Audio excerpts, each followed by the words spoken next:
रघुगढ़ ने सोचा ऐसे नहीं बोले। रघुगढ़ ने कहा महाराज एक बात बताओ, आपने कहा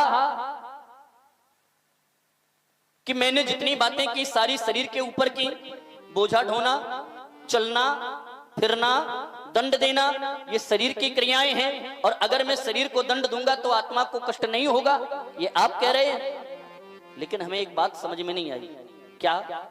उदाहरण दिया, जैसे एक भगोनी है, भगोनी में थोड़ा जल डालो और उस भगोनी में थोड़ा चावल डालो और भगोनी को आग पे रखो। आग सबसे पहले भगोनी को गर्म करेगी तो भगोनी के अंदर जो जल है असर जल पे भी होगा कि नहीं होगा? जल भी गर्म होगा, और जब जल गर्म होगा तो जल के अंदर पड़े हुए जो चावल हैं असर चावल पर भी होगा। चावल पकेंगे, असर होगा कि नहीं होगा? बोले होगा।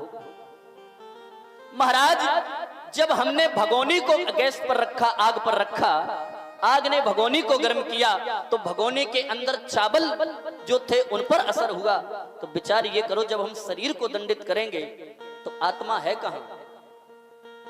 आत्मा कहां है? शरीर के अंदर। जब हम शरीर को दंडित करेंगे तो क्या आत्मा को कष्ट नहीं होगा? होना चाहिए भाई। आत्मा कहां है? शरीर के अंदर। और जब हम शरीर को दंडित करेंगे तो कष्ट आत्मा को भी होना चाहिए। हाँ? जो जड़ भरत जी ने सुना बड़ी जोर से हंसे। अब बोले, राजन, हे राजन, कि अको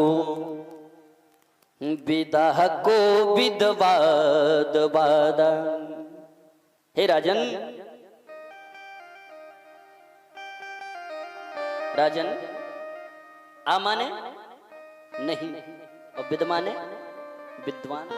राजन तुम विद्वान नहीं हो ना। अको विदाह को विदवाद वादा उपदस्यथो नाति विदाम वरिष्ठ। तुम विद्वान नहीं हो लेकिन बातें तुम विद्वान जैसी कर रहे हो। हाँ, विद्वान तो नहीं हो लेकिन बातें तुम विद्वान जैसी कर रहे हो। क्यों? राजन तुम एक चावल की तुलना एक आत्मा से कर रहे हो। चावल अवयव है, आत्मा सवयव है। आत्मा को हम, चावल को हम देख सकते हैं, चावल को हम छू सकते हैं, चावल को हम पकड़ सकते हैं, चावल को हम खा सकते हैं। आत्मा देखी तुमने?